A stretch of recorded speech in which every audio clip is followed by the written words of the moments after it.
본 방송은 iblog.com을 통해서 송출되고 있습니다. 미디어 플랫폼 iblog, iblog.com.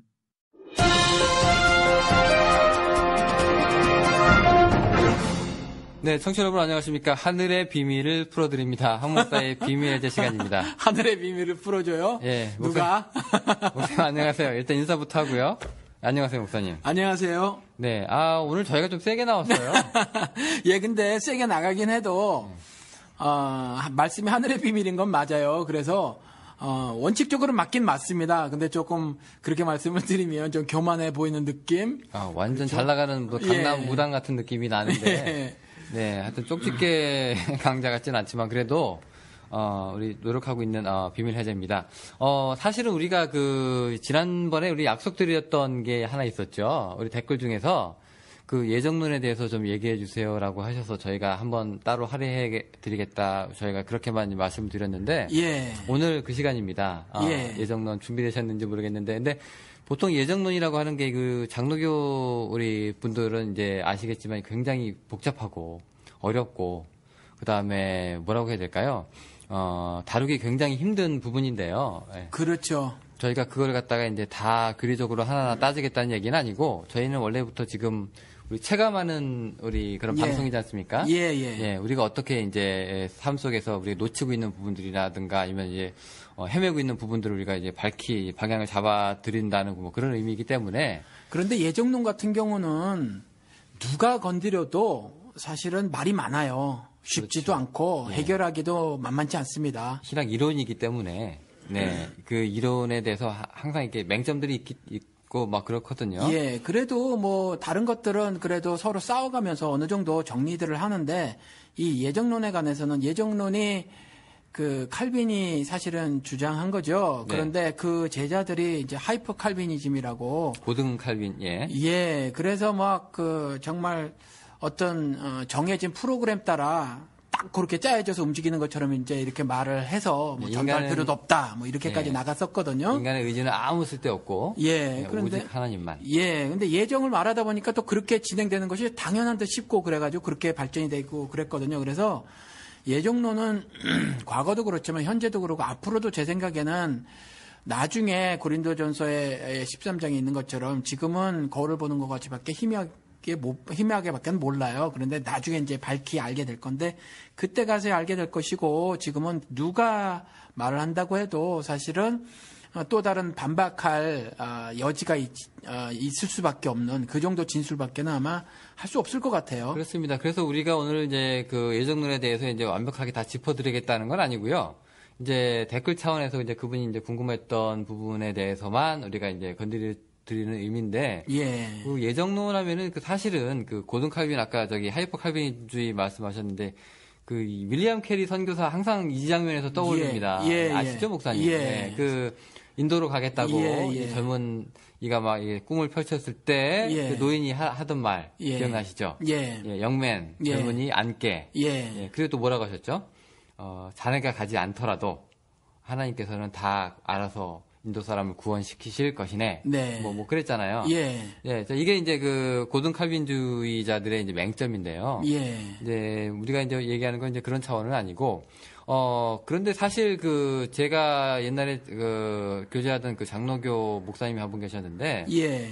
이분이 장로교에 대한 프라이드, 특히 예지에 대한 부분을 굉장히 이제, 중요하게 생각하셨던 분이에요. 그러니까 장로교의 핵심이라고 말씀하시면서. 예. 어느 정도까지였냐면은 자기 애들 이름을 예정, 예지, 이렇게 지었어요. 예. 정말로 그만큼 중요한 거예요, 이 사람은. 예. 그래서 제가, 아니, 왜 그 수많은 이름 중에 왜 하필 예정과 예지입니까? 라고 얘기를 하니까 이 사람이 하시는 이야기가 자기는 하나님이 예전부터 나를 택하셨고 예전부터 나를 좋아하셨고 사랑하셨다는 생각을 할 때마다 너무 내가 그 감동에 몸둘 바를 모르기 때문에 예지와 예정은 나에게 있어서 굉장히 특별한 교리입니다라고 얘기를 했거든요. 이게 이제 긍정적인 효과죠.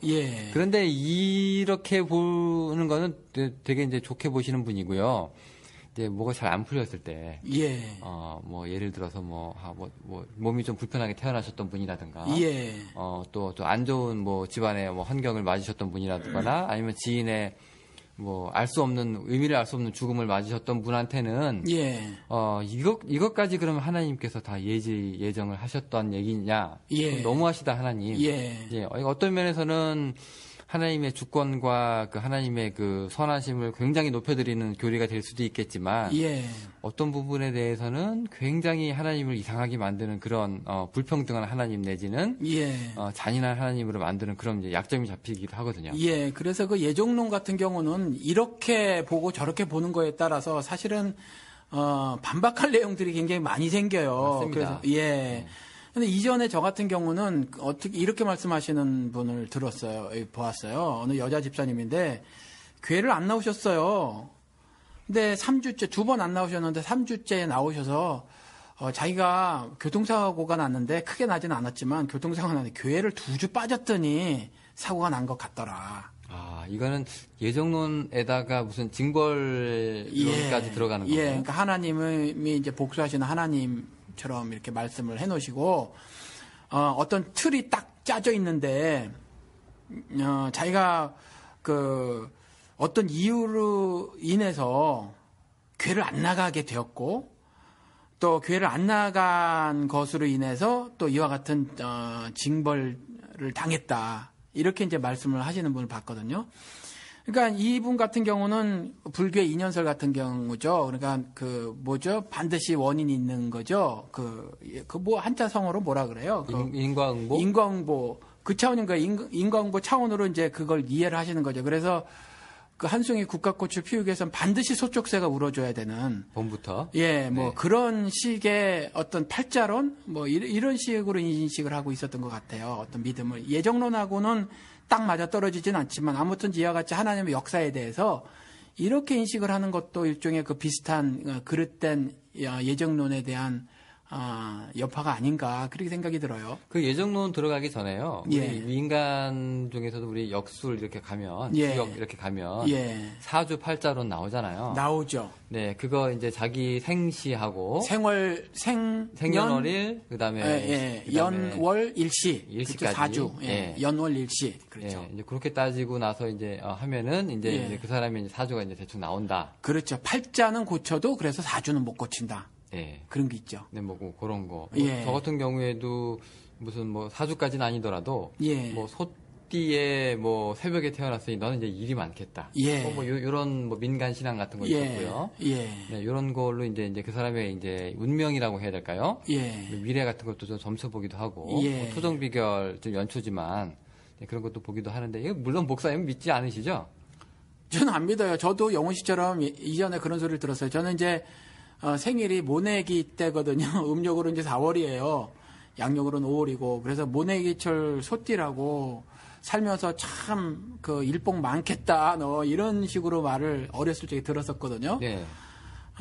근데 뭐 그렇진 않아요. 그러니까 그런 거 좀 믿지 않죠. 네, 믿지 않고. 근데 그 마치 이제 예정론이 무슨 사주 팔자 같이 예. 이제 한번 정해졌고 예. 그것을 이제 다시는 이제 거스르지 못하는 예. 그 사람의 운명 삶부터 시작해서 죽음까지 모든 것을 아니요, 이제 그러니까 이 팔자는 고친다니까요. 아, 그 팔자는 가능하고. 예, 근데 사주는 못 고친다니까. 사주는 타고난 거니까. 사주론이요. 사주론이죠, 사주론. 네. 예정론을 사주론으로 인식을 하는 거죠. 초반에 말씀드린 것처럼 하나님의 어떤 프로그램을 짜놓고 계시고 그 프로그램에 따라서 돌린다 이거죠. 예. 이렇게 이제 예정론을 인식하고 계시는 거죠. 네, 완전 사주 같이 예. 타고나는 것 같이. 근데 그렇게 다 따지면은 조금 억울한 사람들이 너무 많습니다. 그렇죠. 예, 어떤 분들은 아주 훤친한 외모에다가 그렇죠. 부모 잘 만나서 예. 또 모태신앙에 예. 어렸을 때부터 예수 잘 믿어 예. 공부도 잘해. 예. 그러면 하나님은 완전 축복하셔서 나는 정말로 하나님은 감게 감사. 내가 생각하는 하나님은 이런 걸 다 나한테 예정하셨던 하나님은 최고의 하나님이라고 난 하나님을 떠날 수가 없습니다. 예. 라고 얘기할 수가 있는데요. 예. 그렇지 않고 몸이 불편하시다거나 키도 작고 뭐 집안도 안 좋아, 뭐 예. 얼굴도 이상해, 뭐 이렇게 되면 그 하나님 충분히 원망할 만하거든요. 예. 네, 뭐 이런 건 어떻게 생각하세요, 목사님? 뭐 답을 알고 계시면서 저는 사실 예정론에 관해서 깊이 많이 생각을 해보지는 않았어요. 근데 일단 지금 말씀하신 것 중에 하나 먼저 짚고 넘어가십시다. 모태신앙이라고 하는 것, 또 모태서부터 나를 조성하셨다고 하는 것, 사실 그 문학적 표현이라는 거죠.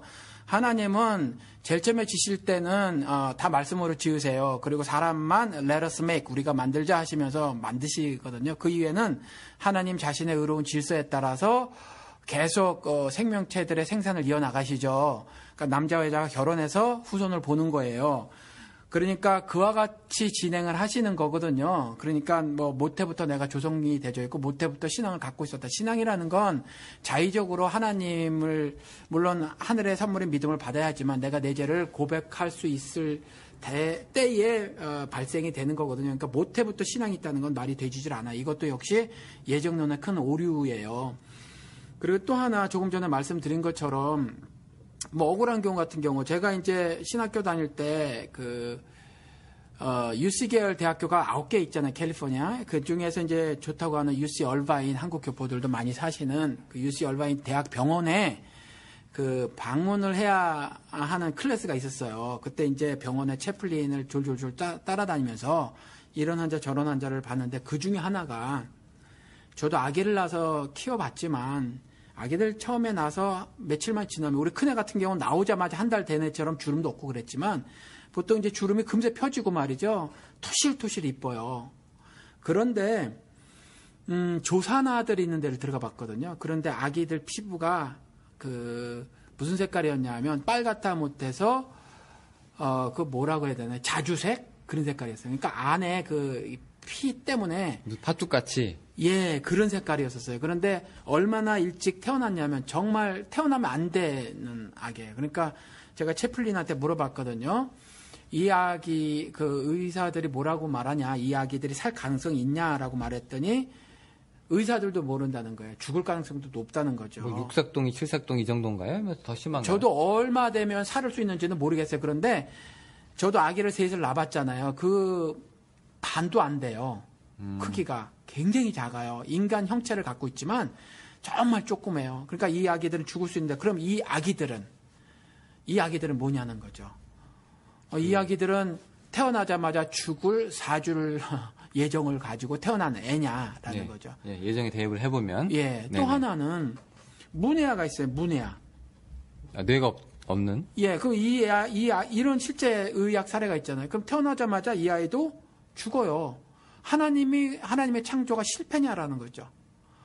이런 것도 있고 또 뭐 정말 그런 일이 벌어져서는 안 되는데 한국에서는 없었던 일들이 자꾸 벌어지는데 요즘에 근친상간이 있어요. 뭐 진짜 친아버지나 양부가 뭐 중학생 딸을 겁탈했다는 등 심지어 초등학교 때부터 뭐 성폭행을 했다는 등 이런 기사가 심심치 않게 들리잖아요. 근데 이래서 아이를 낳았어요. 그럼 이 아이 같은 경우는 아버지가 할아버지예요. 교포가 그렇죠? 좀 이상해지네요. 예.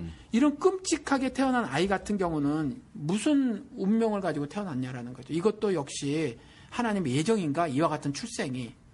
그러니까 이런 비극적인 일에 대해서 예정을 대입을 시켜버리면 나쁘게 되면 한참 나빠지는 거고, 그죠? 선하신 하나님에 대해서 도무지 설명할 길이 없다는 거죠. 네, 우리 어떤 교수님이 이런 얘기도 해주셨습니다.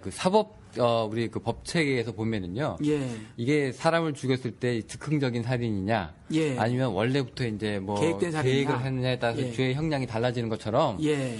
이 하나님이 우리한테 주시는 이런 계획도, 예. 계획이라든가 이 선하심이라든가 하는 것도 예. 그냥 즉흥적인 거냐, 아니면 창세전부터 계획하신 그 무엇이냐에 따라서 그 크기가 엄청나게 달라진다. 그 예. 밸류가요. 예. 그러니까 이분들은 인생의 밸류가 가치가 그렇죠. 그러니까 하나님이 하시는 일의 예. 그 차원이 예. 그 레벨이 엄청 깊어진다는 얘기예요. 그러니까 예. 하나님이 그냥 즉석에서 그냥 이 사람들을 이렇게 어떻게 다루시는 게 아니라 그 창세 전부터 미리 이렇게 결정을 하셨으면은 그분의 은혜나 그분의 사랑의 깊이가 얼마나 클 것이냐에 대해서 이렇게 굉장히 이제 크게 이제 칭찬을 하시는 걸 제가 들은 적이 있습니다. 근데 이거는 100% 좋은 일에 해당하는 거예요. 그렇죠. 만약에 나쁜 거라면 아니 오른다리가 없이 뭐 태어난 사람들 이런 사람들은 아니 그러면 이렇게 하려고 창세전부터 나를 심사숙고해서 이거 죄가 더 악해지는 거가 되잖아요. 그러니까 이게 예정론이 좋게 쓰이면 엄청 좋지만 나쁜 사례에서는 정말로 대책 없는 하나님이 돼버리니까요. 네, 이런 문제가 좀 있는데 사실은 창세기 때 예. 선악과 얘기 안 할 수가 없는데요. 예. 우리 뭐 지난번에도 한번 다뤘는데 오늘은 조금 다른 차원에서 예. 자, 하나님이 이제 그 선악과 이제 먹지 말라고 인간들한테 얘기하셨는데 그때 목사님께서는 이제 이게 팩트의 문제가 아니라 이제 순종과 불순종의 의미를 부여하는 이제 그런 이제 문장이다. 예. 예, 그런 이제 설이다 이렇게 말씀을 하셨잖아요. 예. 그게 뭐냐와 상관없이 그러면 하나님께서 이걸 선악과를 먹지 말라고 하셨을 때는 인간이 이미 먹을 것을 알고도 만들어 놓은 것이 아니냐. 예. 나중에 어차피 알았으니까요. 예. 먹을 걸 아니까. 예. 그럼에도 만들어 놓으셨다면 이거 정말 이상하다. 예. 이 부엌에서 애들이 저기 칼 갖고 놀까봐 엄마가 예. 그걸 알고 나면은 저 위에 무거운 데를 저기 위험한 거니까 저 위 높은 데로 치워놓잖아요. 예. 근데 하나님은 그렇지 않으셨다. 예. 알면서도 그러지 않으셨다. 예. 예정론에 대입하면 이상해지거든요. 예. 혹시 이 부분에 대해서 혹시 질문 받아본 적 있으세요? 저한테 개인적으로 질문하시는 분은 없어도 이런 질문들을 하는 걸 많이 봤죠. 네. 그리고 또, 기독교의 이 창세기의 그 기사를 알고 있는 무신론자들이나 아니면 반기독교인들이 이 부분 가지고 따지는 거를 들어봤죠. 그리고 한번 그렇게 말씀을 드렸던 것 같아요. 뻔히 다 알면서 네. 지옥 보낼 걸 알면서 뭐 그와 같은 일을 계획하거나 작정했다는 너희 하나님들을 내가 도무지 믿을 수 없다. 잔인하다. 뭐 네. 이제 그런데 이 치워놓으셨다고 좀 말씀을 하셨잖아요. 칼을 치워놓으셨다. 네네. 부모라면. 그런데 이 치워놓으심에 좀 더 하나님스러운 행동이 있으셨는데 그게 뭐냐면 따먹지 말라 했었어요. 인격적 말씀을 하시는 거죠. 그러니까 자유의지는 너한테 있지만 예. 네가 선택하라. 예, 그리고 나서 하나님께서 이걸 갖다 그래서 이렇게 먼저 말씀을 드릴게요. 성경을 읽을 때 잘 이해가 안 되거나 어떤 두 개의 다른 반대되는 개념 같은 것들이 충돌하고 했었을 때 사실 그 부분이 무엇인가 이렇게 조화를 이루려는 시도가 있어요. 그러니까 그 조화를 이루는 시도 정도로 이해를 해주셨으면 좋겠어요. 어떤 건 다 이해가 안 돼요, 사실. 그래서 이 창세기의 그 기사 같은 경우는 뭐 이와 같은 조화를 시도하는 가운데 해석하는 부분이 있고 또 만들어진 신학이 있어요. 신학은 어떤 이론들을 가지고 있고 어느 학문이든지 이론이라는 건 믿을만 하지만 아직 진리로 증명되지 않은 것들을 이론이라고 말을 하잖아요. 그러니까 이와 같은 이론이 있는데 그게 뭐냐 하면 허용적 작정이라는 신학 이론이에요. 그러니까 하나님이 알고 계셨는데 그걸 부추기거나 그걸 유도했거나 인도했거나 죄를 짓도록 방조했거나 아니면 강제했거나 하지는 않았지만 하나님이 그걸 허용했다라는 거죠. 그래서 미국의 9.11 같은 폭탄 테러 같은 경우도 그게 폭탄 테러인지 아니면 자작극인지 모르겠지만 유튜브 보니까 뭐 자작극 얘기도 음모론이 있죠. 음모론이 있더라고요. 아무튼지 뭐 이와 같은 일들이 벌어졌는데 실질적으로 이 벌어진 데는 하나님 허용하시는데 어떤 특별한 목적이 있다는 거지. 흡사 이스라엘을 징벌 하셨을 때의 목적처럼. 그럼 그것도 나름 예정이긴 한 거네요? 그렇죠. 큰 틀에서의 예정이죠. 큰 틀에서의 예정. 예. 그러면 목사님은 큰 틀이라고 하셨는데 그러면 큰 틀로서의 예정도 있고 그 다음에 또 작은 틀로서의 예정도 있고 그런 겁니까? 아니면은 그러니까 제가 큰 틀이라고 말한 것이 어쩌면 지금 말실수인지 모르겠어요. 아무튼 전 예정을 한 발짝 떨어져서 네. 예정을 현재는 이해하고 그거 이상 더 깊숙이 안 들어간다는 의미에서 제가 큰 틀이라고 말씀을 드린 거고 네네.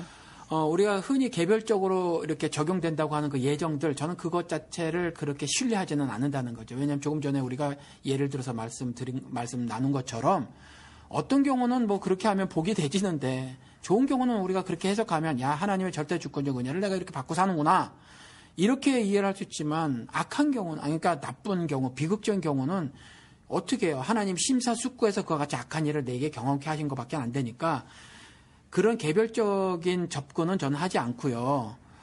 그렇게 한 발짝 떨어져서 성경 전체에서 하나님이 무엇을 이렇게 이루려고 계획을 하셨는가 정도로만 제가 이해를 하고 있다라는 거죠. 제가 그 복음서 보면은요. 예. 그 날 때부터 소경된 사람 나오잖아요. 예. 근데 이제 그 이스라엘 사람들 얘기로는 당시에 예. 그 예수한테 묻잖아요. 예. 이 사람이 이렇게 된 거는 지죄입니까? 예. 그 부모의 죄입니까? 예. 예, 이거는 이제 하나님께서 그렇게 만드셨다는 게 아니라 예. 죄가 있어서 저렇게 됐는데 예. 그건 당연한 거고 예. 그 죄가 누구 죄입니까라고 이제 확정을 지은 상황에서 예. 죄가 있기 때문에 저렇게 태어났는데 그럼 누구의 죄입니까? 예. 라고 물어보는 아주 대단함을 가지고 있잖아요. 예. 네. 그럼 이 사람들의 이해 속에서는 이제 그런 것들이 다 죄랑 연결이 됐기 때문에 예. 그 하나님 그 죄로 인한 그런 벌은 하나님께서도 이제 어쩔 수 없는 부분이다. 예. 그런 인식이었겠네요, 사회적으로. 사회 통념상 그때는 이제 소경을 그냥 죄인으로 몰아버렸어요. 그리고 또 여기 한센병 그분들도 마찬가지고요. 예, 그러니까 일단 하나님이 인생을 창조하신 것에 대한 큰 모리에가 있었던 거죠. 그러니까 소경이 하나님의 실패작으로 보는 거예요. 그런데 그때 예수 그리스도께서 분명히 말씀을 하고 계시다는 거죠. 하나님의 뜻, 영광을 드러내기 위해서라는 거죠. 그러니까 소경이 소경되면요. 소경되신 분들의 육신적인 불편은 참 안타깝지만 정말 신앙으로 승화를 시킨다면 난 하나님의 실패자가 아니다라는 거예요. 그래서 그 부분은 그렇게 예를 들어서 그걸 뭐 예정으로 대입을 시켜서 보면 하나님이 이 사람은 소경으로 살게 하셨구나로 보지 말고 그것이 아니라 예수 그리스도가 말씀하시는 대로 이 사람에게는 하나님이 뜻하신 바가 뭐가 있구나. 어떤 건지는 우리가 모르지만 또 앞으로 이 소경을 통해서 하나님 어떤 역사를 드러내실지 모르지만 그게 2개가 될지 10개가 될지 또 어떤 다양한 모습이 진행될지는 모르지만 그래서 그것이 확정된 팔자 같은 건 아니지만 소경으로 만드신 것에 대한 하늘 뜻은 있다. 이 정도로 백업해서 이해를 하는 거죠. 사실 우리가 이런 문제가 굉장히 뭐 신학적이기도 하고 예. 또 골치 아프기도 하고 예. 좀 어렵기도 한 뭐 철학적인 문제가 될 수 있는데 예. 근데 사실 이 문제가 우리 생활 속에서 굉장히 중요한 게요. 제가 예. 그 아시는지 모르겠어요. 그 하버드에서 화엄사까지인가 현각 스님 그 하버드에서 비교종교 여기 전공하시던 그분인데 그분이 날 때부터 여기 그 가정 배경이 이제 기독교예요. 두 분이 아버지 어머니 다 그렇고. 그런데 이 사람이 어렸을 때부터 이런 생각을 했대요. 기독교에 대해서 수많은 질문이 있었던 거죠. 네. 원래부터 이제 종교적인 질문이 있었던 사람이라서 그럼 신부님한테 물어봤답니다. 왜 이렇게 장애인들은 왜 생깁니까? 이건 뭡니까? 저건 뭡니까?라고 할 때 속 시원한 대답은 하나도 없고 오히려 그 얘기한 얘기 그 사례가 대답 중에 하나가 이런 사례가 있대요. 장애인이 왜 있는 겁니까?라고 물어봤을 때 마치 그 이스라엘 사람이 예수한테 물어보듯이 물어봤을 때 이 사람이 하는 얘기가 네가 잘못하면 어떻게 될지를 하나님께서 미리 보여주시는 뭐 그런 뭐 아주 쇠하게 답변을 하신 것 같아요. 제가 듣기로. 그러니까 이 사람이 거기에 대해서 이제 기독교에 대해서 더 할 말이 없어진 거죠. 그렇게 그런 말을 들으면 할 말이 없어지는데 뭐 만약 그것 때문에 그분이 그 발길을 돌리셨다면 좀 그것도 안타까운 일인 것이 그 사람의 말을 기독교 전체의 의견으로 들어버린 거잖아요. 그렇죠. 이 사람은 그러니까 이제 그건 또 그분의 실수예요. 그렇죠. 이 사람은 이제 그 사람이 이제 기독교의 전부였고 멘토와 같은 분이었을지도 모르고요. 근데 어쨌건 그런 작은 질문 하나가 사람의 종교를 바꾸기도 하잖아요. 지금 저희 같은 경우에도 지금 어떤 분이 댓글을 달려주셨는데 그 댓글이 이분한테는 굉장히 중요한 얘기라고 생각하고 저희가 지금 댓글을 에피소드화 하는 거잖아요. 근데 이분 댓글을 보면 이런 얘기가 있어요. 이제 이분이 나이가 이제 50 중반에 들어서셨나요? 지금 목사님하고 얼추 비슷하신 것 같은데 살아보니까 내 뜻대로 되는 게 없으시더라. 제가 그 말 그대로 단어 하나 틀리지 않고 그런 건 아닙니다만 뜻이 하지만 이게 지나고 보니까 결국 내 뜻대로 되는 건 없고 이게 다 정해진 대로 가는 거였나? 그런 의미에서 보면은 예정론이 옳은 거였나? 이렇게 느끼신다고 합니다. 그러면은 이거 어떻게 이분이 생각하는 예정론하고 지금 우리가 처음부터 지금 짚고 넘어가는 예정론하고 지금 좀 다른 것 같기도 하고. 그렇죠. 그런데요. 그러니까 처음에 제가 말씀드린 대로 정해진 팔자가 있다. 이건 예정론이 아니에요. 그러니까 어떤 특정한 프로그램을 계속 돌리고 거기에 그 프로그램의 인생들을 다 끼워 맞춘다. 이게 아니라는 거죠. 그러니까 이러한 것들을 좀 확산시켜 보면, 확대해서 보면, 사회를 보면 동성애자들을 볼 수 있어요. 동성애자들은 자기가 원래 예를 들어서 남자 같으면 여자라고 그러고 여자인 사람 뭐 남자라고 그러고 뭐 이렇게 말하는 사람이 있거든요. 나는 원래 그렇게 되어져 먹었다는 거죠. 그렇죠? 근데 이러한 것들이 사실은 아니라는 거예요. 하나님은 그 사람을 통해서 굉장히 다양한 방식의 여러 가지 관계를 그 설정하고 유지하고 발전시켜 나가시고 또 그 사람이 사회에서 여러 가지 다양한 모습의 삶을 살기를 원하시고 계시거든요. 그러니까 어떤 특정한 모습으로 예를 들어서 성적 정체성 같은 것에 혼란을 겪고 있어요라고 말을 하면서 난 태어나면서도 요랬었나 봐 하는 것은 성경에 비춰봐서도 아니고 하나님을 실패자로 창조의 실패자로 만드는 것밖에 안 돼서 사실은 그런 것이나 조금 전에 이 우리 댓글에 남겨놓으신 분이나 살다 보니까 내 뜻대로 되는 게 없네 라고 하는 부분, 내 뜻대로 되는 게 없는 건 내 뜻이 어떤 뜻이냐였냐는 거죠, 사실은. 그래서, 예를 들어서 구체적인 계획을 설정을 해놓고 나는 뭐, 내년에는 뭐, 돈을 좀 어떻게 해서 모아서 배를 하나 사야지, 뭐, 이렇게 생각을 했는데 그 일이 이루어지지 않았다거나 뭐 이런 차원의 이야기였으면 사실은 그 예정론에 대한 심각한 오해라는 거죠.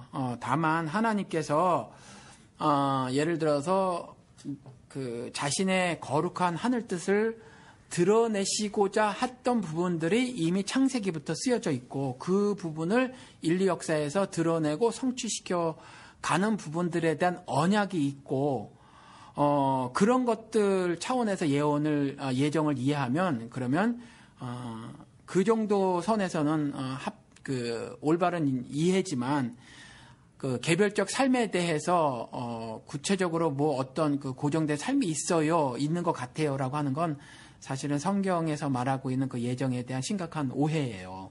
그러면 이제 이분 같은 경우에는 이제 뭐가 됐든 간에 예. 자기 뜻대로 되지 않았기 때문에 이제 결국 따져보면은 결국 다 일이 이렇게 되어 갔을 것을 내가 괜히 번민했구나. 예. 뭐 그런 자포자기의 심정. 아마 이분은 중년에 개별적 자신의 그 개인적 삶뿐만 아니라 사회 돌아가는 거 보시고도 아마 그렇게 느끼셨던 것 같아요. 왜냐하면 인생을 뭐 50 얼마까지 사셔 보니까 그렇더라 이렇게 말씀하신 거로 보니까 네. 그래 보이지 않나 싶어요. 지금 목사님도 지금 연세가 비슷하신데요. 예. 목사님도 지금 이렇게 살아보시면서 이게 예전까지는 아니더라도 한 뭐 내 인생 내 뜻대로 그래도 내가 목사가 되고 뭐 개척을 하고 뭐 방송도 하고 이런 것도 다 예정하고 연관지어서 생각을 하시는지. 큰 틀에서 저는 하나님의 뜻은 있었다고 생각을 하고 살아요. 그런데 저의 자발적 순종이 있었죠. 그러니까 무슨 말씀이냐 하면 이전에는 저도 다른 남자들이 고민했던 것처럼 30대 초반에 20대도 그랬지만 어떻게든지 빨리 자리를 잡아야지가 제 마음 가득 차 있었고 머리도 그 생각으로만 가득 차 있어서 정말 그 일에 몰두했을 때는요, 집에까지 일 갖고 와서 했고요. 그리고 정말 아침부터 밤 늦게까지 일을 했었어요. 그러니까 그럼에도 불구하고 저는 그쪽으로 성공을 거두지 못했어요. 근데 만약에 그걸 우리 흔히 생각하는 예정으로 생각을 해서 보면 나는 실패할 예정을 타고난 거죠. 근데 그거는 아니고 그 이후의 삶이 하나님 중심의 삶으로 이렇게 초점이 맞춰졌다는 거죠. 그런데 그 이후에 그 구체적인 그 삶의 모습에 있어서는 사실은 그 원칙적으로 하나님이 자신의 기쁘신 뜻을 따라서 제 마음에 소원 주신 것이 있지만 이것이 굳이 동쪽으로 가야 되냐 서쪽으로 가야 되냐 선교지를 베트남으로 해야 될 것이냐 중국으로 해야 될 것이냐 교회를 달라스에서 할 것이냐 아니면 LA에서 할 것이냐 이런 건 제가 결정을 했다는 거죠. 그러니까 그것에 대한 그 개별적 어떤 사안들에 대해서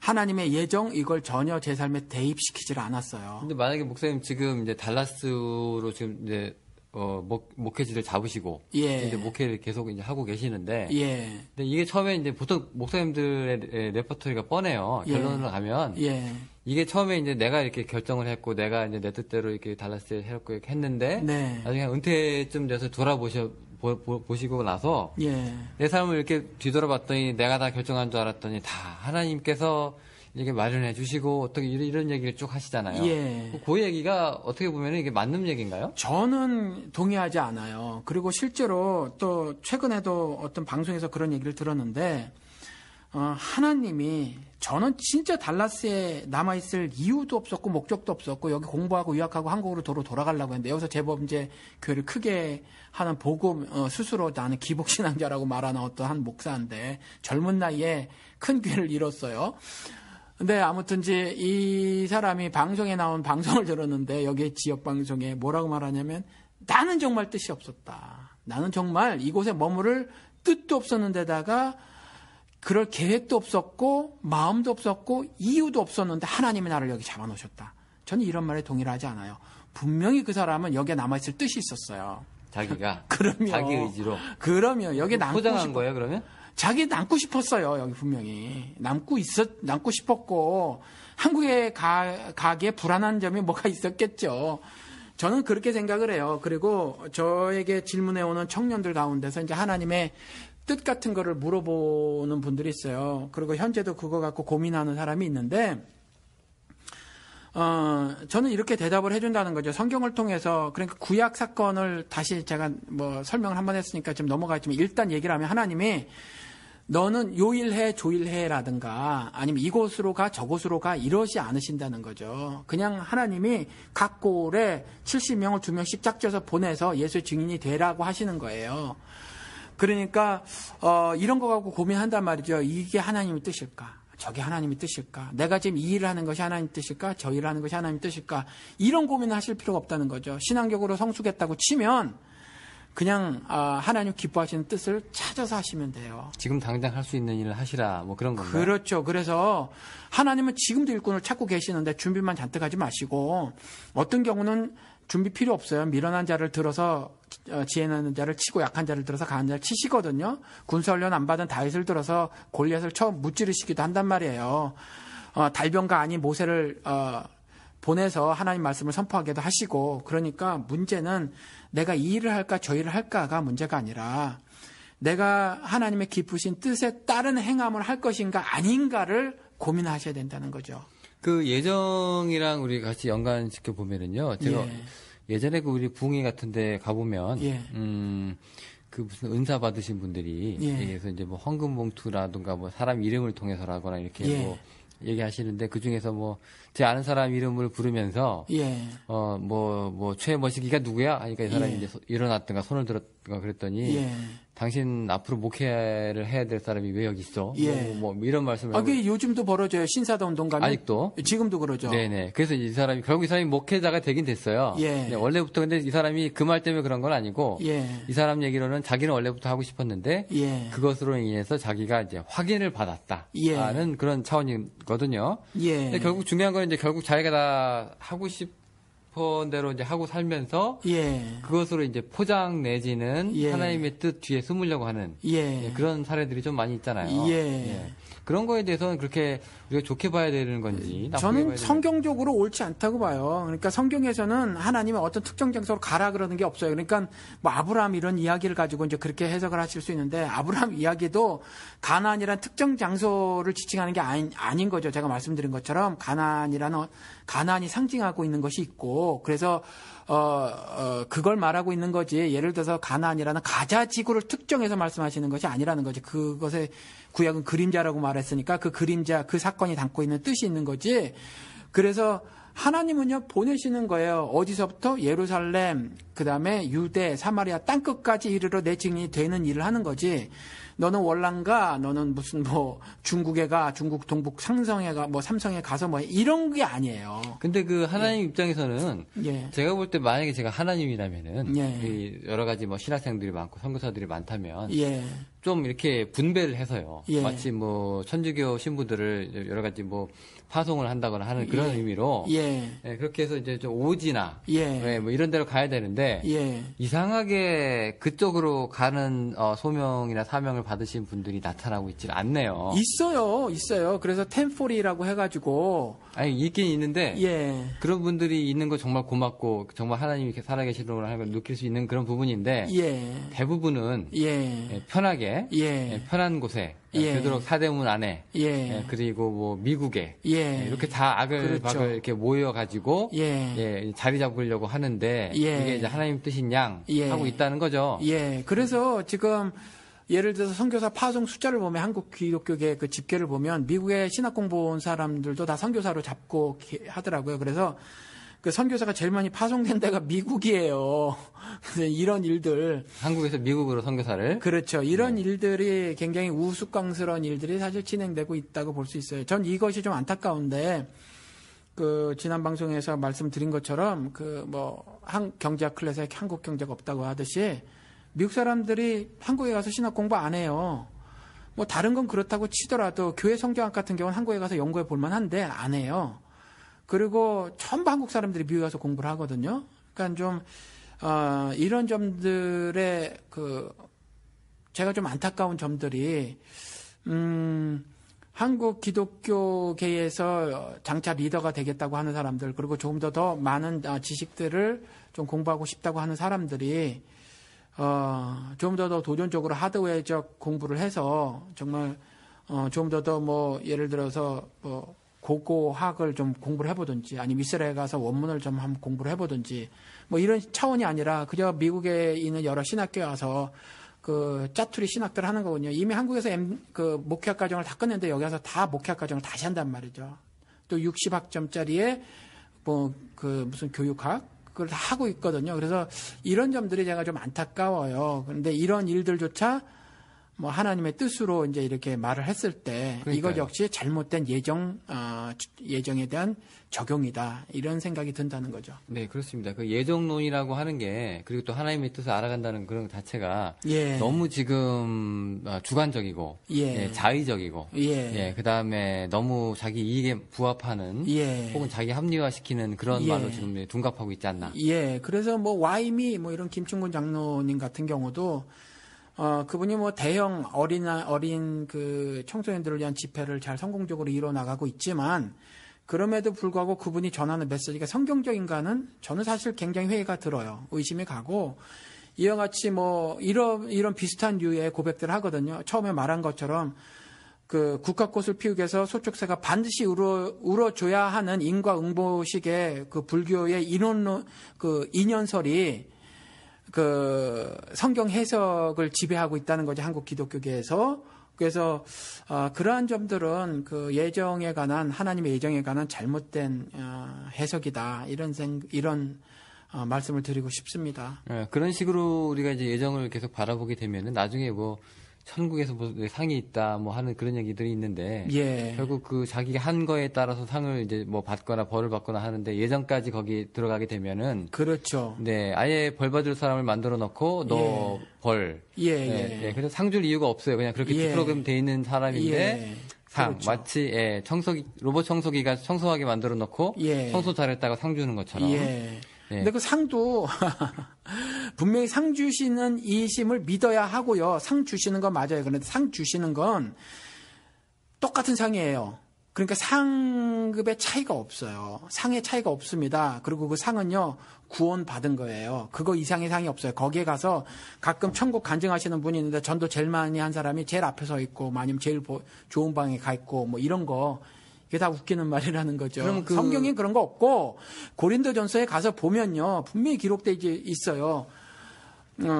욕된 몸이 영광스럽게 되는 거고 썩을 몸이 썩지 않을 것으로 되는 거고 이것에 대한 의미가 여러 좀 더 공부를 해봐야 되고 아직 불분명하게 다 깨달을 수는 없지만 이런 것들의 이야기지 무슨 어떤 그 흡사 뭐 올림픽 금메달, 은메달, 동메달이라든가 아니면 흡사 뭐 굉장히 좋은 궁전에 들어가서 살 수 있는 것처럼 말을 한다거나 하는 차원의 이야기가 천국은 절대로 그렇게 묘사되어져서는 안 될 때라는 거죠. 네, 일단 그 예정 얘기하다 천국 잠깐 나왔는데요.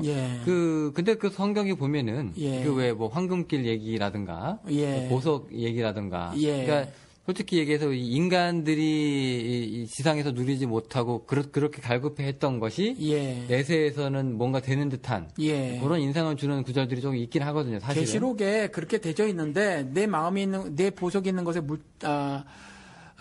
내 마음이 있다라고 했거든요. 그 한국 성경에 또 물질이 있는 곳이라고 번역되어 있기도 한데 그게 이제 영어로는 treasure box, 네 보석함이 있는 곳에 네 마음이 있다고 해요. 그래서 여기서도 보석이 등장했고 또 천국의 비유, 진주 비유할 때도 거기서 보석으로 나오거든요. 그래서 이 보석이 실제로 우리가 정말 갖고 싶어하는 다이아몬드라든가 루비 이걸 말하고 있는 것이 아니라 소중한 것, 가치 있는 것, 귀한 것을 말하고 있다라는 거죠. 그래서 그 각각 보석의 하나하나 개별적 의미를 찾을 게 없어요. 그 계시록 그게. 그러니까 천국을 묘사할 때 그런 것들은 그만큼 우리가 단순히 육신적인 탐욕으로 가치 있어 보이는 정도가 아니라 하나님 말씀하신 그 영적인 의미로서의 정말 소중하고 가치 있는 것을 말하고 있다고 그렇게 하셔야 된다는 거죠. 그럼 그 보석이 상징하는 것이 뭔가가 있다면 그 왜 하필 그 하찮은 보석으로 그거보다 더 클 텐데 왜 사람들이 그렇게 인식을 하고 있고 그게 좋은 것이라고 하니까 가장 값진 것이라고 사람들이 알고 있으니까 그렇게 그냥 비유를 하신 거예요. 그냥 문학적인 비유일 뿐인데 그걸 문자적으로 그대로 이해를 해서 뭐 천국에 가봤더니 이와 같이 좋은 하면서 그 면류관도 엄청 화려한 것으로 말씀해놓고 있고. 근데 이런 말씀도 있잖아요. 왜 우리 심판을 받을 때 말이죠. 자기 왜 공적 위에 뭘 사서 불을 붙일 텐데, 그 불이 탔을 때 누구는 부끄럽게 되고, 누구는 뭐가 남고, 이런 식으로 해가지고 이제 상급으로 우리 또 많은 분들 또 우리 천국에 또, 설교하시면 또 혹하고 넘어가시는 분들 있잖아요. 그 행함에 따라서 네. 라고 말을 해놓고 있거든요. 근데 딱 두 가지밖에 없어요. 불탈 것과 불타지 않을 것. 이 두 개예요. 그러니까, 천국도 다 동일한 거예요. 거기서 어떤 1등상, 2등상, 3등상 그런 것이 아니라 다 왕 같은 제사장이거든요. 왕 같은 제사장으로 부름받고 그리고 또 거룩한 나라에서 내가 새로 건설될 새 예루살렘이고 내가 하늘과 새 하늘과 새 땅이고요.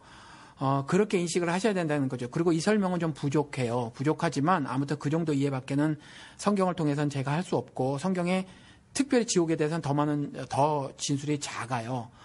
그래서 더 이상 설명은 가능하지 않지만 삼위일체를 이해할 때도 그릇된 삼위일체를 정의를 잘 못 내린다고 하더라도 잘못된 삼위일체 예를 들어서 양태론으로 설명하고 있는 거 최바울 씨처럼 얼음, 수증기, 물 아니면 한 사람이지만 아빠, 회사원, 아버지, 남편 이런 거 이렇게 하는 것처럼 양태론으로 설명하는 것이 잘못인 것을 알 수 있는 것처럼 천국에 대한 설명도 잘못된 것은 알 수 있는 것이 있는데 그것이 바로 물질 세계 혹은 3차원적 개념 혹은 우리가 육신적으로 소중히 여기고 있는 것으로 만들어진 세계 혹은 또 상급이 있어서 그 안에서 1등, 2등, 3등, 금메달, 은메달, 동메달 이런 것이 있는 것처럼 그렇게 설명되지는 천국은 모두 가짜예요. 잘못된 설명이라는. 알겠습니다.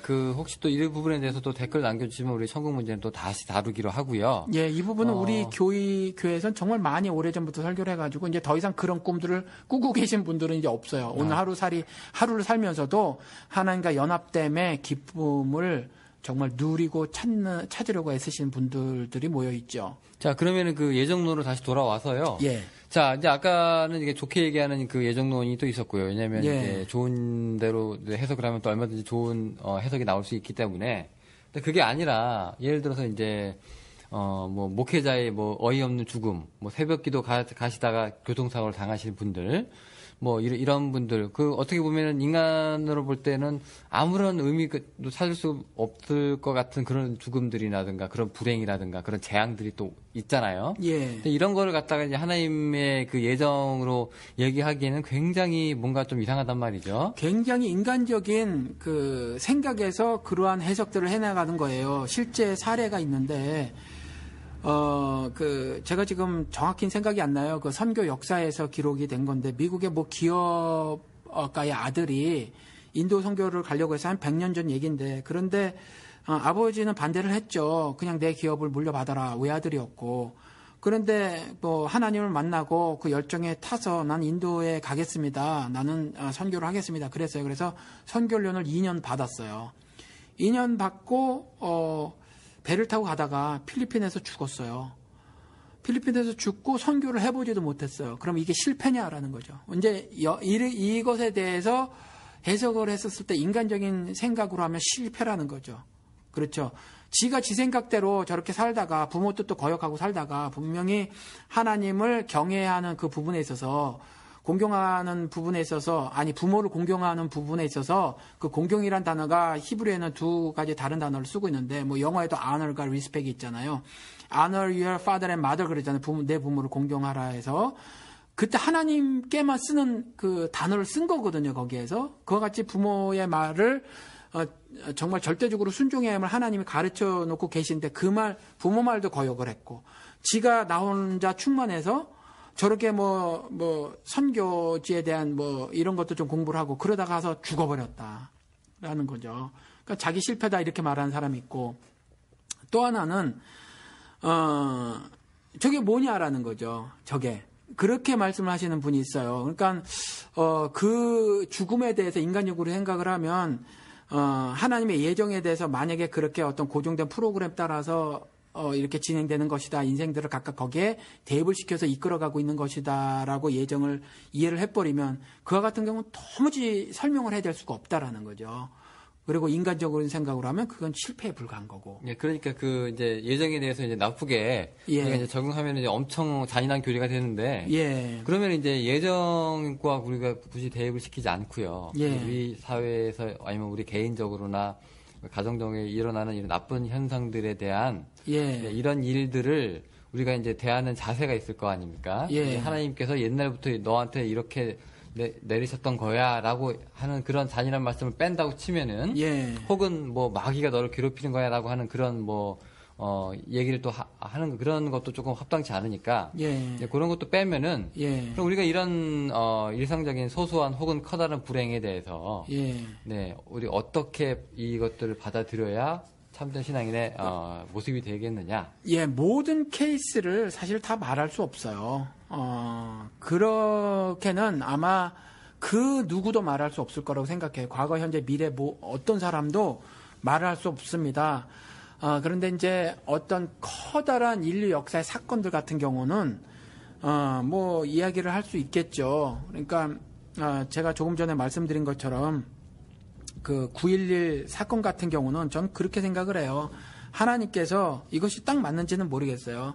하나님께서 미국에게 회개할 어떤 메시지를 주신 것이다. 이렇게 이해를 해요. 그런데 한 개인의 소소한 역사 전개 같은 경우는 그걸 다 성경적으로 제가 풀어댈 수도 없고 해답을 드릴 수도 없습니다. 다만 제가 이런 말씀을 드리고 싶은 것이, 그것을 예정론에 대입을 시켜서 그렇게 하시면 정말 큰 신앙적 실패를 거둘 수밖에 없다.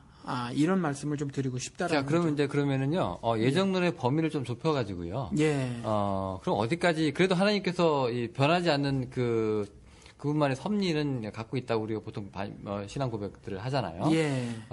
제가 옛날에 주워 들었던 얘기로는 이게 하나님의 뜻이 두 가지가 있는데, 하나는 이제 그리그로 얘기하면 이제 불레라고 하는 하나님의 의지가 있고, 또 딜레마라고 하는 하나님의 의지가 있는데, 불레는 옆에서 아무리 뭐라 그래도 하나님께서 쭉 밀고 가시는 뜻이고, 딜레마는 그래도 하나님하고 이게 네고시에이트 할 수 있는 거, 네고시에이트를 하는 그런 건데, 요한계시록이나 장차 앞으로 일어나 이런 것들은 이제 불례에 해당하고, 그 외에 이제 네가 몇 년을 더 살게 해주옵소서라고 했을 때 생명을 가지고 얘기를 한다거나, 죽은 사람을 다시 살려주세요라고 하는 이런 것들은 이제 딜레마에 해당되는 거다. 이렇게 이제 제가 들은 적도 있거든요. 목사님 생각에서는 어느 부분까지가 그러면 예정이고, 어느 부분까지가 인간의 의지로 이제. 그러니까 딜레마라는 부분은 전 아예 인정을 하지 않아요. 그거는 하나님의 절대 주권, 그 다음에 그분의 전지전능하심에 위배가 되니까 전 그건 인정하지 않아요. 그리고 조금 전에 이렇게 9.11 사건 같은 경우 이렇게 말씀을 드리고 개별적 사건을 말씀을 드렸는데, 예를 들어서 탤런트 박원순 씨 아들이 미끄러져 내려오는 추럭에 받쳐서 죽었단 말이에요. 외아들이죠. 그거 같은 경우는 그냥 사고입니다. 사고요? 그러니까 기독교인들도 사고가 날 수 있어요. 하나님의 뜻하고 관계없이. 그리고 또 하나, 질병에 걸릴 수도 있어요. 기독교인들도 비기독교인처럼 똑같이 그와 같은 육신적 삶을 산다는 거죠. 다만 삶의 내용이 어떠냐에 대해서만 하나님 관심을 가지세요.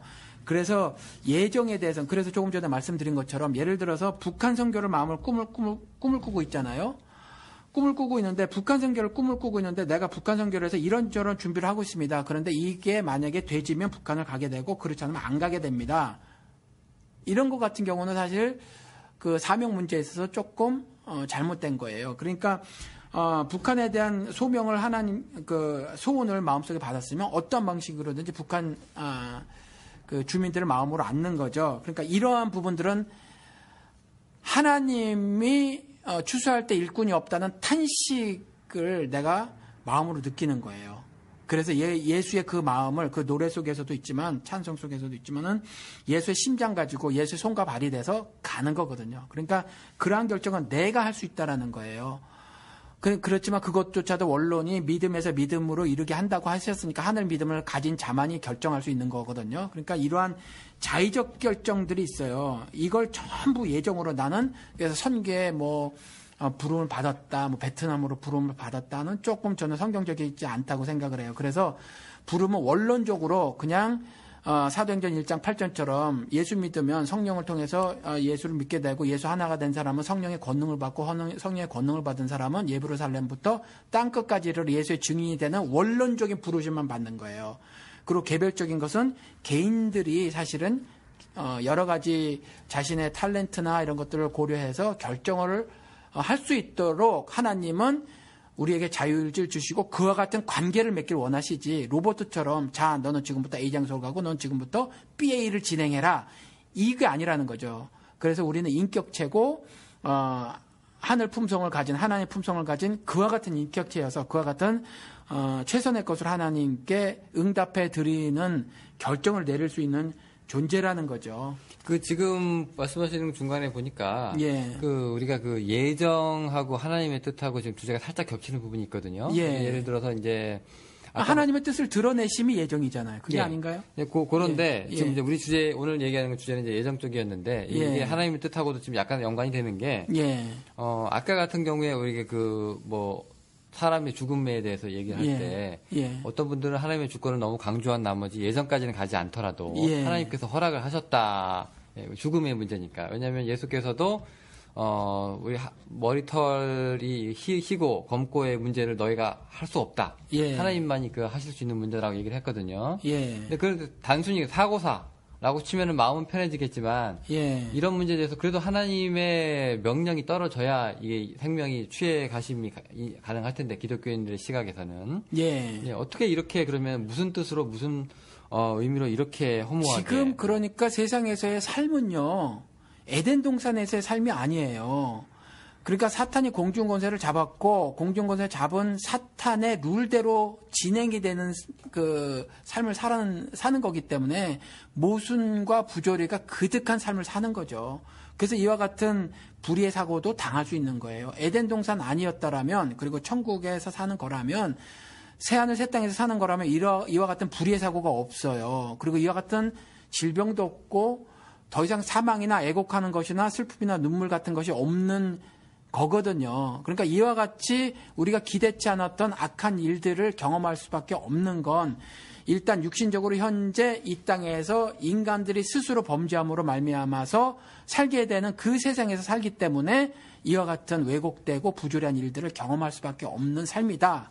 라는 것이 성경의 진술이라는 거죠. 그렇긴 한데, 제가 이제 그 이해가 한 가지 안 되는 부분은, 물론 이 세상이 사탄의 공중권세 잡았다라고 하시고, 불합리하고 구조적으로 모순이 있는 세상에서 우리가 살고 있지만, 그럼에도 불구하고 그 생명을 거둬들이는 거는 이제 하나님의 유일하신 주권이다. 우리가 이제 이렇게 다들 신앙 고백들을 하고 있잖아요. 근데 만약에 이제 그런 상황에서 우리가 교통사고를 당했다고 하면 그 자동차가 악한 건 아니죠. 왜냐하면 그 자동차의 탄 운전자가 운전 미숙이라던가 음주운전이라든가 여러 가지 사고는 있을 수 있는 얘기지만 그것을 꼭 이제 악이랑 이제 연관 지어서 우리가 생각할 수는 없는 거고. 근데 이제 예정이라고 하는 것, 하나님의 뜻이라고 하는 것과 이 죽음의 문제는 그런 식으로 따지면 저희가 해석을 할 때 조금 굳이 해석을 안 해도 되겠지만.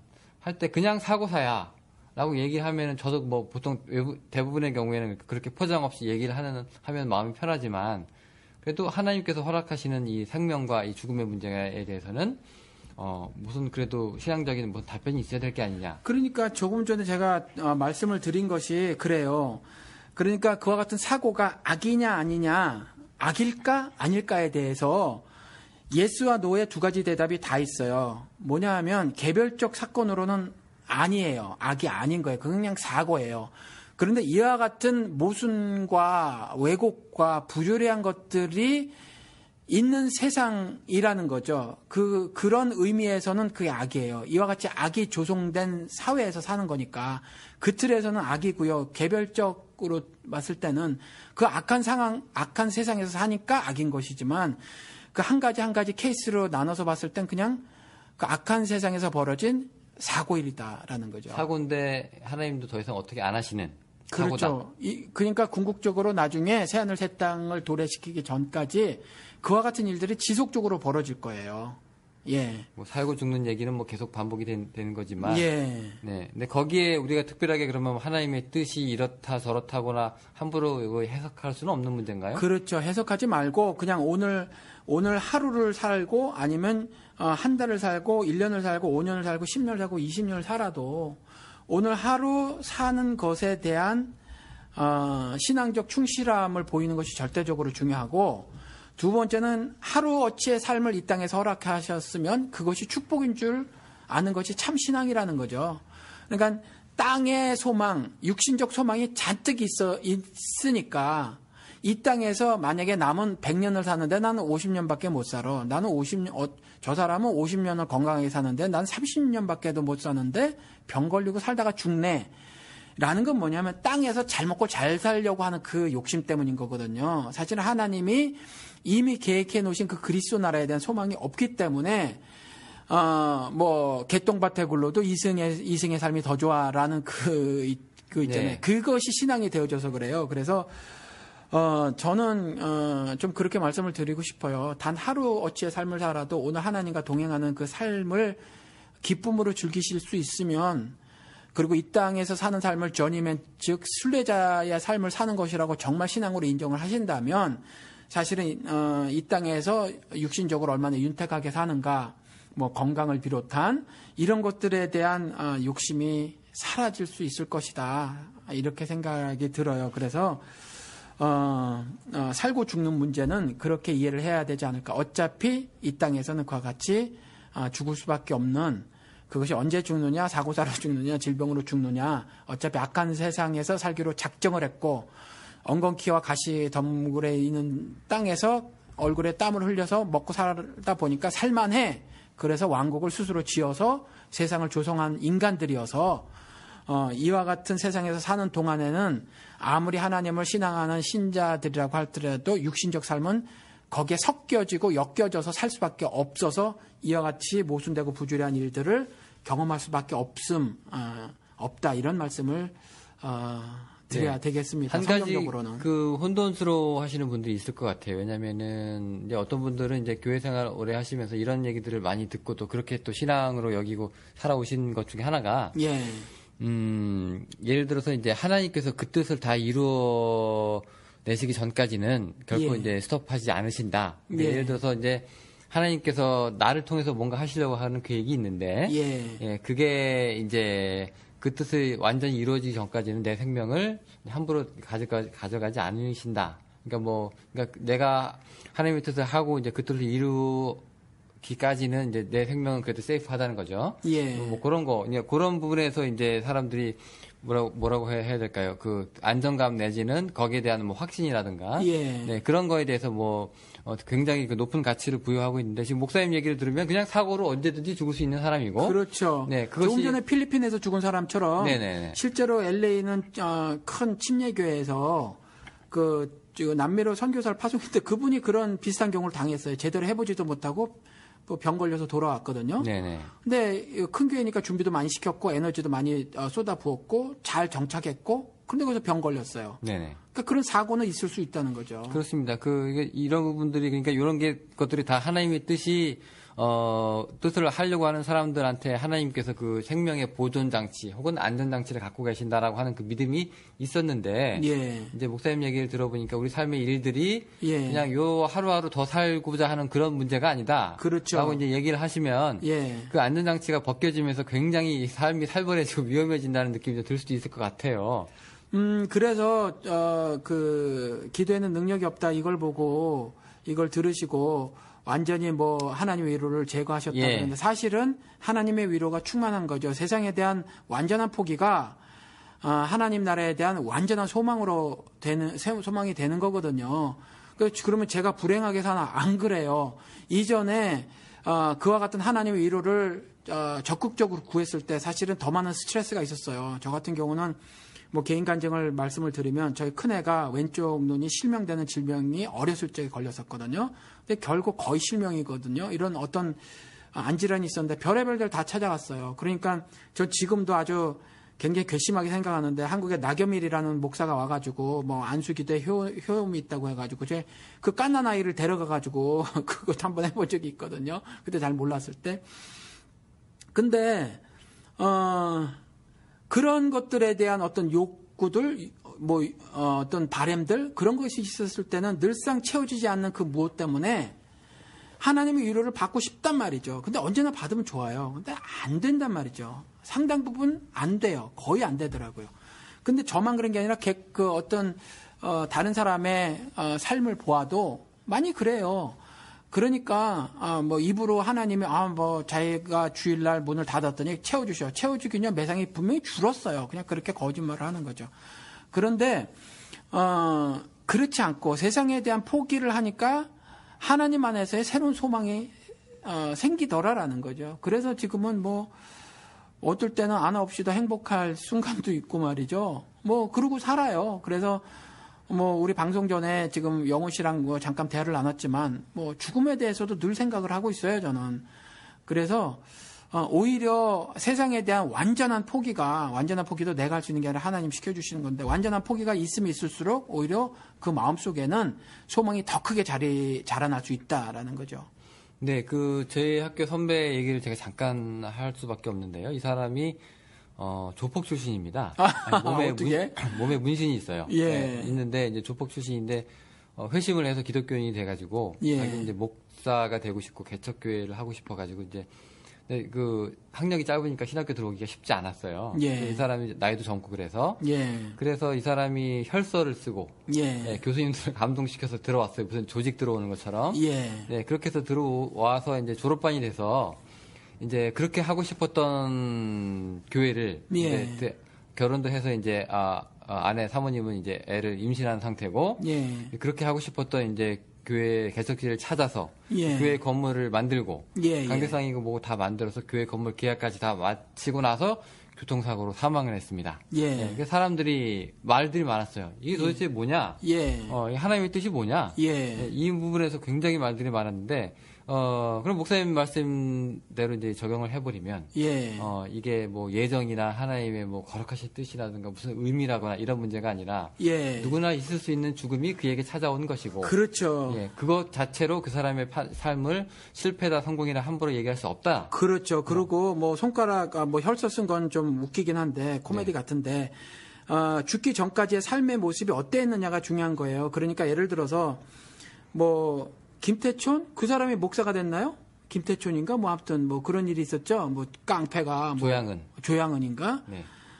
그런 일이 있었죠. 그럼 목사 됐을 때 하나님 뜻이라고 그랬을 거 아니에요. 그래서 조용기 씨도 그러고 그랬잖아요. 그렇죠? 네. 그리고 서세원 같은 사람들, 이근환 같은 사람들. 그렇죠. 그런데 마지막은 또 어땠냔 말이죠. 서세원이라는 사람은 여전히 정말 그 신앙으로 볼 수 있나요? 난 그 사람 초청하는 교회는 난 도대체 무슨 신앙인지 모르겠어요. 저도 유튜브 봤는데, 그 돈 하고 성령으로 돈 팔아제끼고 하는데, 하여튼 웃기는 사람인데. 헌금하면 3대가 축복을 받는다고. 그러니까 아주 웃기는 사람인데, 아무튼 이와 같은 일들을, 목사 됐는데, 목사 되는 것을 그렇게 얘기를 하고 있단 말이에요. 인생이 이렇게 저렇게 돌렸는데, 하나님 예정하심이 있었고, 결국 나 목사 만들기 위해서였다라는 새빨간 거짓말을 하는 거죠. 근데 그걸 또 믿고 있는 다수들이 있는데 사실은 그렇지 않아요. 그래서 조금 전에 말한 선배 같은 경우도 그날까지 죽는 날까지 어떤 삶을 살았느냐 이게 중요한 거예요. 오늘 하루 어떻게 살았느냐 이게 중요한 거지.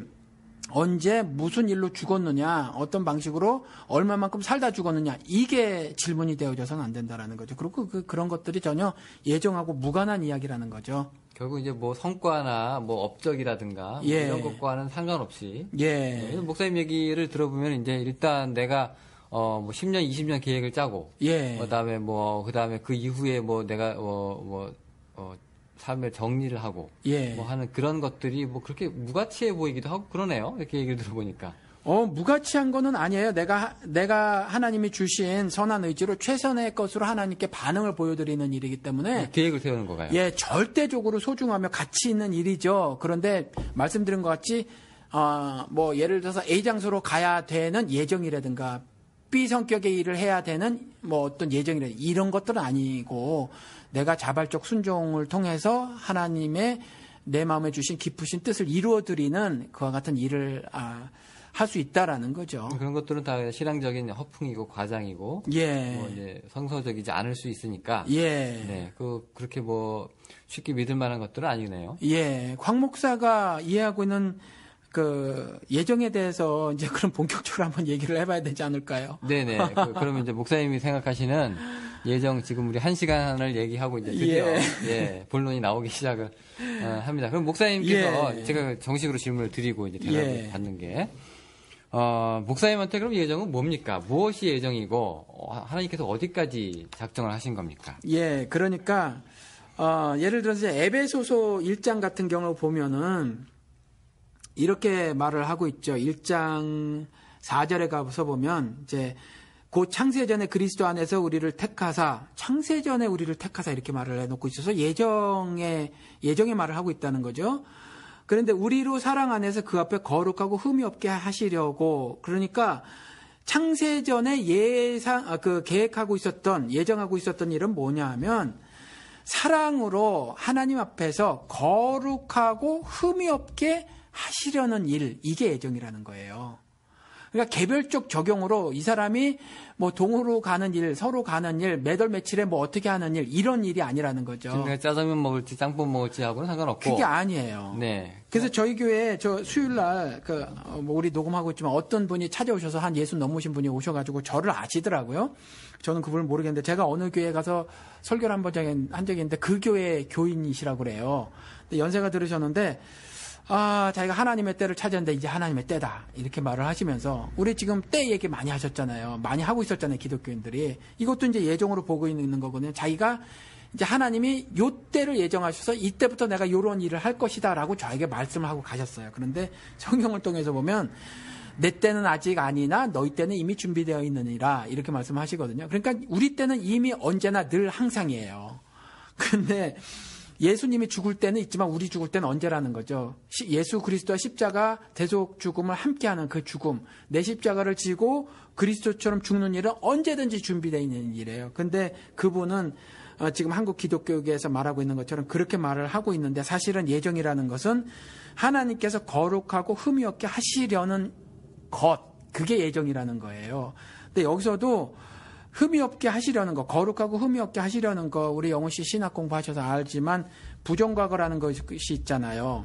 그렇죠? 네네. 에어리스트 텐스라고 뭐 예를 들어서 과거 시제인데 딱 한 번 있는 거. 예를 들어서 밥 먹는 거는 이거 시제를 쓰지 않지만 아기 낳는 거 같은 경우는 한 번 나면 그 시제를 쓴단 말이죠. 내가 뭐 큰딸을 낳았습니다 했을 땐 부정과거 시제를 쓰는데 이때에 우리 성경 번역은 자기의 그 흠이 없게 하시려는 것, 거룩하게 하시려고 하는 것과 흠이 없게 하시려는 것이라고 되어 있지만 사실 헬라어 문법으로는 부정과거로 쓰여져 있어요. 그러니까 이미 확정된 일이라는 거죠. 이 예정이.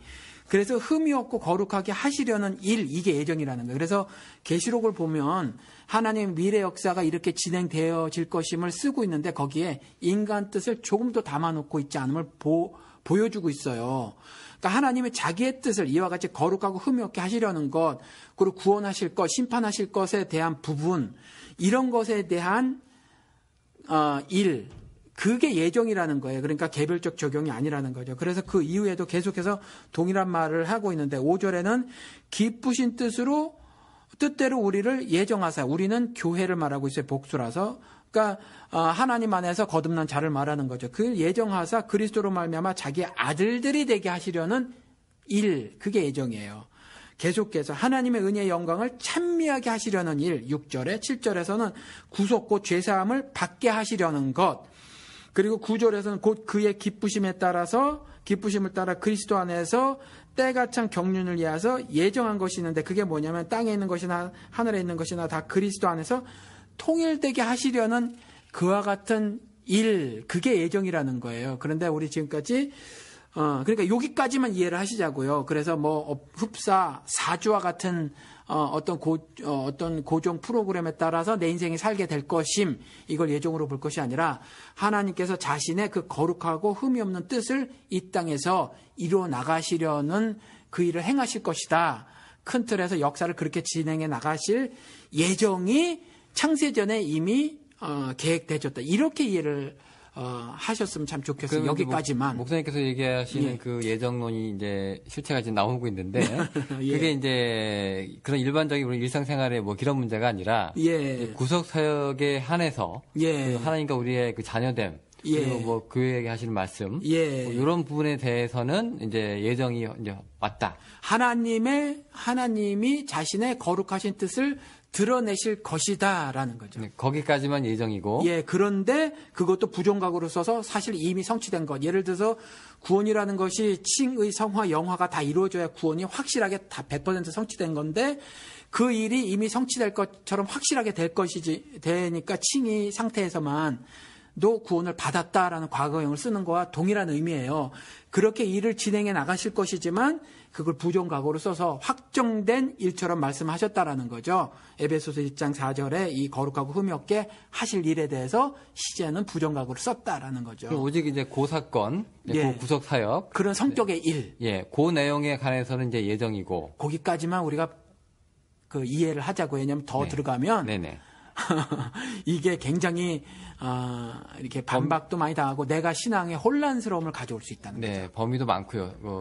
저희 시간상으로도 뭐 많이 다루지 못하겠지만, 하여튼 목사님께서 이해하시는 그 에베소서 1장의 말씀 토대로 예. 예, 이제 예정을 거기까지만 이해하시는 것이 일상적으로 그리고 또 우리 교회 생활 하시는데도 도움이 되겠다. 그리고 잘못하면 정말 큰 신앙적 오류를 범하게 돼서 이단에 빠지기도 하고, 잘못된 이단에 빠지게 되면 뭐 신천지 뭐 이쪽으로 빠지거든요. 새누리에 빠지게 되고 이렇게 돼서 거기에서 정말 자기가 그와 같은 삶을 살게 될 것처럼, 그게 확정된 것처럼 이렇게 이해를 해버리는 수도 생길 수 있어요. 그러니까 그 예정에 대해서는 이와 같은 정도로 한 발 양보를 하셔서 이해를 하시는 것이 네네. 건강하다, 이렇게 말씀을 드려야 할 것 같습니다. 사실 그 질문하시는 댓글 다신 분들 요지도 뭐 저희로 해도 뭐 완벽한 예정론을 다 다뤄달라고 기대하신 건 아니고요. 예. 자기가 이제 나이가 이제 어느 정도 연세가 있으시고 이제 시간 지나고 보니까 그 정도가 돼서 예정론이 맞는 것 같은데. 예. 예, 내 뜻대로 안 되는 거 보니까. 그렇죠.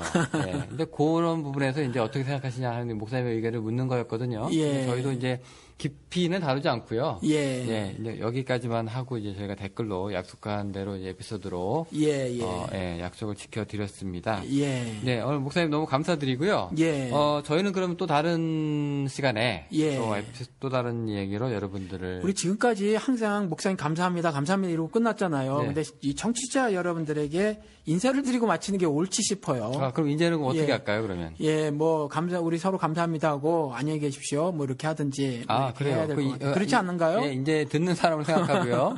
이제 목사님한테만 감사하는 게 아니라 예. 이제 들으시는 분들한테도 인사를 좀 드려야 되겠네요. 계속 걸렸었는데 말을 못했어요. 네, 그럼 오늘부터 그렇게 하겠습니다. 예. 목사님 감사드리고요. 예, 저도 영호 씨 감사드립니다. 예, 청취자 여러분들 그럼 안녕히 계세요. 안녕히 계십시오.